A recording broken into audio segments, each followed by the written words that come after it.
Thanks, Claude. Well, on to the big one.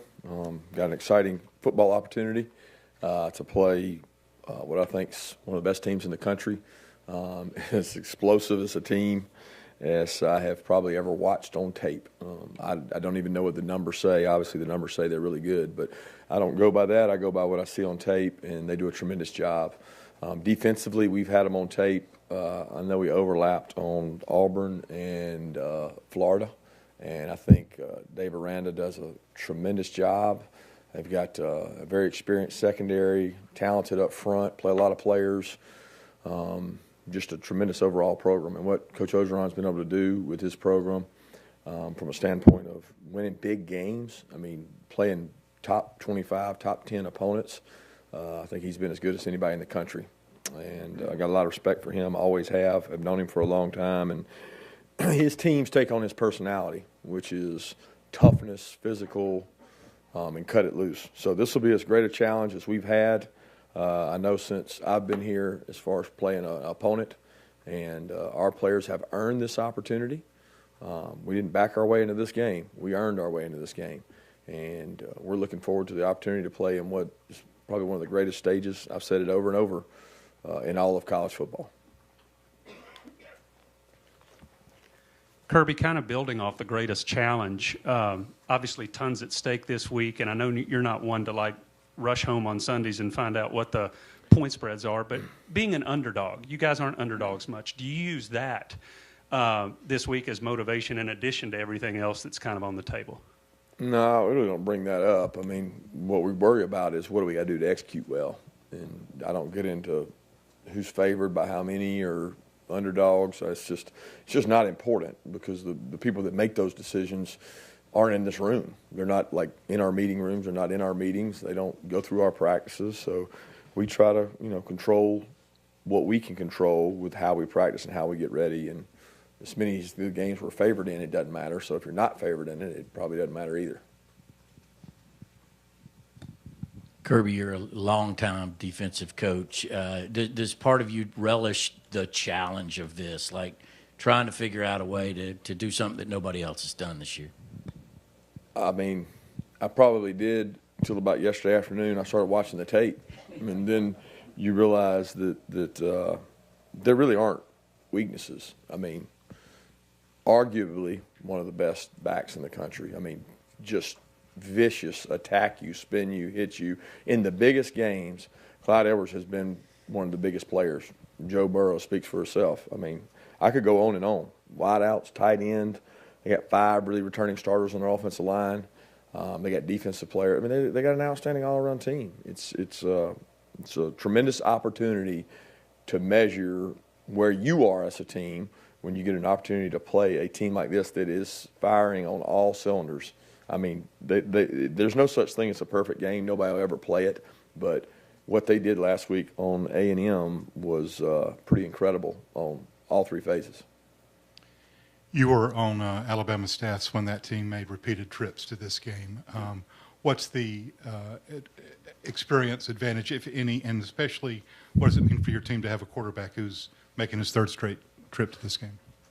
I think experience is valuable. I think the experience is in the Mercedes, stadium, the routine. You go over there Friday, you walk through. We don't typically walk through where we play. Well, this is a different deal. So we go over there and walk through where we play. And, a lot of our kids have done that a couple times now, but we got 20 or so guys that have never done it because they're freshmen and it'll be their first time. So I don't think that's a big advantage by any means, but our kids have played in it. Like I said yesterday on the teleconference, their kids have played in a ton of big games. It's not going to be any different for them or us when you play in the SEC and the stage you play on week in and week out. You're playing on CBS in front of the largest crowds in the country.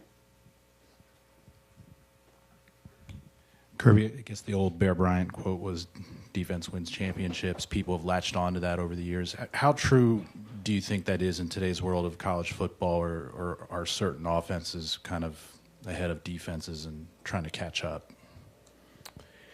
You got to play good football to win, period. I don't know that the adage defense wins championships stands as much as it used to. When you saw scores from the 60s and the 70s and the 80s and you saw scores of games, it was indicative of defense compared to now. Now it's like I got to play pretty good defense. I got to score a lot of points.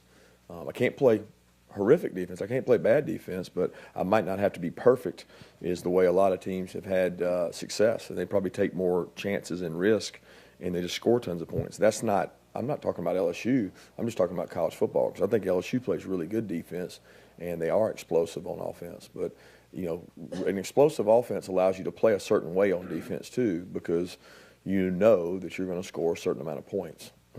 And sometimes that changes things. But, you know, I can't say – because you could go over the history of last 10 years, still been some really good defenses that have won national championships. The Alabama ones, the Clemson ones, a lot of them get overshadowed by really good offenses, but there have been some good defenses win it. Kirby, in your experience as a head coach, sometimes when a new quarterback coach or offensive coordinator come in, is there sometimes a transition period for a quarterback? And do you think Jake has experienced any of that this year at all? No, I don't think so. We really don't have a new quarterback coach because it's the same guy that did it last year, different coordinator. But I don't think, if anything, they're probably better on the same page because they're in a second year of being in the room together. So I think that's a big part of growth and growing up and being able to do things. Biggest difference this year is who's healthy, who's out there playing. I mean, 3 guys are in the NFL that were out there playing last year, and really 5 when you count Holyfield and Nada. So there's not been a level of consistency with the perimeter skill that there probably was last year. That's the biggest difference. Kirby, your defense led the SEC, I think, in total defense, scoring defense, rushing defense, pass efficiency defense. Have you ever had a defense that you coordinated or Alabama or here that's done that grand slam? And what would you say about this defense compared with other ones that you've coached? It's a hard comparison. I mean, first of all, our defensive staff, I give tremendous credit to the coaches on our staff. I don't take credit for that myself just because I'm a defensive guy. I think our coaching staff, Lanning, Schumann, Charlton, and Trey Scott have done a tremendous job. Our players have done a tremendous job of working hard, buying in. Look, we don't have natural star power on our defense that a lot of the defenses I've been a part of that were successful had that. They had, 3 or 4 first-rounders. This group plays really hard and well together. They're well coached and they're fundamentally sound.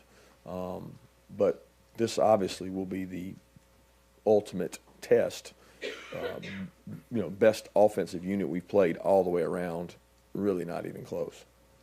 How much do you plan on picking or going through last year's Georgia LSU game with regards to this week, just given it happened a year ago and the teams were obviously so different? You always watch it. You have it in your breakdowns. You look at things. You look at matchups. You look at guys, playing guys, covering guys, because a lot of the guys are the same. And, you look at those things. But schematically, they're different. They hurt us with some things last year. Some of the things they hurt us with last year, they still do. Some of them they don't. They're just a really different team from a offensive perspective. From a defensive perspective, they're not exactly the same team, but they're more similar. Kirby, will you talk about the challenge that your safeties will have with Joe Burrow, who last night you touched on his ability to run, but also his great ability to keep his eyes upfield? I mean, do those guys have the ability to cheat a little, but they still can't let the play behind them? It's got to be a challenging task with Burrow. Yeah, you can't cheat a little. I mean, there's no cheating with this guy. I mean, he's everything you want a quarterback to be. Athletic, keep his eyes downfield, poise in the pocket, movement in the pocket, athleticism to run, scramble, make all the throws. I mean, the guy stands in there and takes hits left and right, and he does it with confidence and poise. I mean, his wideouts, I don't ever see him drop a ball. There's not drops. They get a lot of contested catches. So his accuracy is off the charts. The scheme he plays in is perfect for him. He's got really good players around him. I mean, there's just a lot there, and they do a really good job. I mean, it basically tests your mettle in every phase. If you have one guy that's the weak link, they'll find it and they'll expose it. and they do a really good job of that. So the challenge is there. Our players are super excited for that opportunity, but they do a really good job. So what do you tell your safeties in particular? The safety's got to do what the call says. I mean, it's not about the safeties. If they're in empty, the safety's probably going to have to cover somebody. If they're not in empty, the safeties are going to have to be run fitters. They're going to have to be box players. They're going to have to do the things we've done. The offense we're facing is not different than every offense we've faced. It's just really good. So the safety's got to do their job. And that's really what football is. They're going to get put in situations to cover one-on-one. They're going to get put in situations to tackle one-on-one. They got to do their job and do it really well. Kirby, kind of along the same lines with those safeties, it seems like Richard and JR are about the only guys that aren't rotating in and out, throughout the game. What do they bring to this defense in terms of being that consistent presence that's on the field just about every play? Well, it's like a quarterback. I mean, the guy in the back behind everybody has to make decisions on what goes on in front of them, and you want the guys making the best decisions possible, and they get the most reps at that. And we play the best players here. We put the guys out there that give us the best chance to win, and certainly think JR and Richard have earned that right and do a good job of putting us in the right defenses.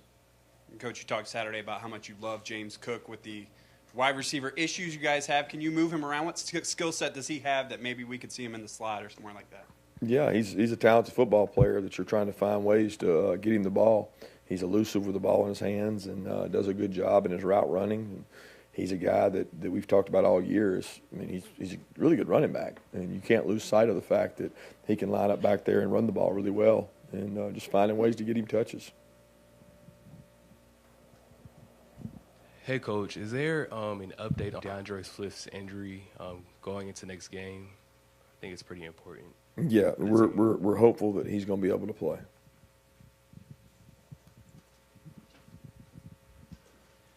Kirby, in the film you've seen on LSU, what have they done so much differently defensively to where they're really on a roll now compared to how things looked for them in September when they were giving up a lot of yards and points?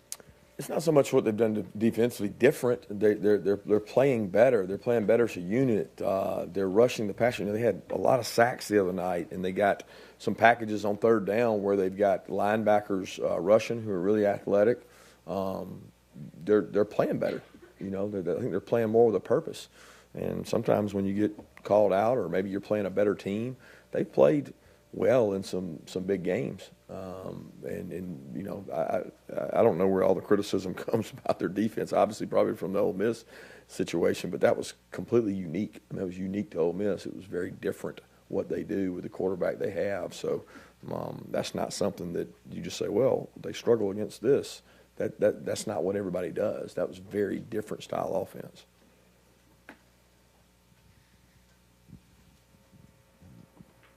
Coach, in big games, you haven't been shy about calling a fake punt or a fake field goal. I know you'll tell me if the look's there, you do it, but you still have to make that final call. Where do you get the guts to call that? Where does that come from as a head coach? I think you just work on things. You're always looking for an advantage. No different than Jeff Collins and then last week with Georgia Tech. You're saying that if I get an opportunity to steal a possession because I think someone's unsound or not ready for something, then you try to give your kids a chance to win. You saw it last week in Auburn and Alabama. It was not a trick play. It was a maneuver to get an extra possession, and they gained an extra possession at the right time, and that's big. So I think anytime you can find some advantage, some ability to do that, it's important to do it. It's got to be calculated. You got to understand why you're doing it, and you hopefully going to be successful at it. Otherwise, it doesn't look real good. With Cager out and Pickens out for the first half, do you have to add any or give any extra motivation to the rest of the receivers? And what's your biggest challenge to that group for this week? No, it's very similar to last week. As far as, hey, guys, you're going to get an opportunity to play. Step up and make plays. We had some guys do that. We had some guys catch balls that haven't caught balls in a long time or very little all year. And they made some good plays. And you're going to get one-on-one opportunities when you play in our offense because of the run game. So you got to win your 50-50 opportunities. You got to take advantage of it, and it'll be very similar to last week in regards to not who we're playing, but the guys on the field. Based on what you've seen so far, what makes Clyde Edwards-Helaire so difficult to play against? Baller. He is a football playing machine. When they cut out a running back and say this is going to be a running back, This guy is as explosive quickness, short area quickness. He makes the best football tacklers in our conference miss. So when you got football players that are playing against him from Auburn, Florida, Alabama, and he's making a miss, you get immediate respect with the toughness that he runs with. And I mean, the kid he's got an incredible drive and ability and willingness to break tackles and toughness that I just respect. He plays the game the way it should be played. And you know what? They play him an awful lot because he's really good. Coach, you mentioned multiple times throughout the season you like to get James Cook the ball more. What have been some reasons why he hasn't been utilized more? He has been utilized quite a bit when he's been healthy. He's been out there a good bit. Some of them are what we call PROs, which I've talked about before. So they're controlled by what the defense gives us, not by touches necessarily for him. In the last couple of weeks, we've given him a few more carries. It boils down to us really saying, all right, who are the best football players that give us the best opportunity to win? And he's at a position where it's more shared. To be a wideout and go out there and play wideout, that's not a natural position for him. So the things he's able to do, the things he's really strong at, are best around the backfield. We happen to have other strong guys in those areas. So we're trying to find ways to get him the ball. Kirby, what goes into using Ben Cleveland, Solomon Kinley, and Mays and Sawyer in terms of, is it a rhythm thing? Is it a matchup thing in terms of the rotation there? No, it's a practice thing. It's who practices the best, who gives us the best chance to win, who's playing the best within the game, who's prepared, who's doing the best job of communication based on fronts, and who's pass proing. So, like, basically, whoever's playing better, we try to play. What have you seen from their offensive line in terms of pass production and run What's blocking? What have you seen from LSU's offensive line? Great experience. I mean, look across the board. All five of them have played a ton of games. They communicate really well. They've got a great system to help those guys out, whether it's chipping in protection to protect them on one-on-ones. They've got a really good complementary run game. They do a tremendous job of making decisions at the line. They're in the right play very often because people can't play them in hard boxes because of their wideouts. So it allows them to be really, really successful at check and run, check and pass off looks, and making things look the same and being able to do different things off of them. And their offensive line is the key to that because they're the ones that protect the quarterback. Coach Don Blaylock, he hadn't had too many plays, but you think of big plays that he's had this year. Have you seen him and Jake's kind of comfort level grow with each other as the year's gone on? Yeah, I think that's been the case with each of the wideouts. I mean, he's had so many different guys in the lineup that he's familiar with them. He's comfortable with them. I think he likes Dom because Dom is a guy that is constantly working. He's where he's supposed to be. He runs the right route. He runs at the right depth. Jake has a trust with all those guys, but he and Dom have grown for sure. Kirby, you've often talked about the importance of recruiting running back depth. In case DeAndre, gets dinged up again or can't go, how confident are you in the ability of Harry and those other guys of doing all the things that DeAndre does? Very confident. I mean, Zamir's had some good games and gotten to play more and more. I mean, we're trying to find ways to use him. James the same way, and Kenny got to go in the game and did some good things the other day. So I feel very comfortable about the other guys. Obviously, Swift has a different skill set probably as a total package than all of them, and we want him to be in there. But, we've got some depth at that position that we can use guys. Kirby, when you're up against such a challenge, talk about what the fan support means to the team, and do they all feed off of what they're seeing in opposing stadiums, the amount of Georgia fans that are showing up for every game?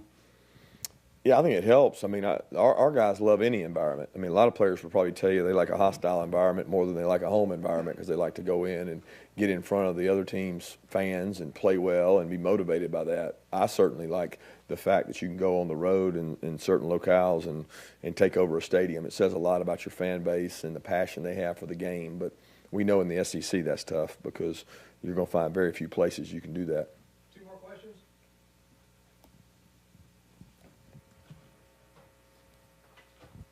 Coach, after the game, Brian Herring was talking about how he felt it was going to be his responsibility to maybe reach out to George a little bit to kind of talk about some of the things that were happening to him. Why is it important for guys like that to kind of handle whatever's going on with George right now? Well, it's important to have a big brother. I mean, we all have mentors and you grow as a young player. I mean, young players across the country, you have to grow up. And when you have an older player, that's able to help you with that, I think it's always a benefit. And we're always trying to get our guys to help out the younger players in every facet.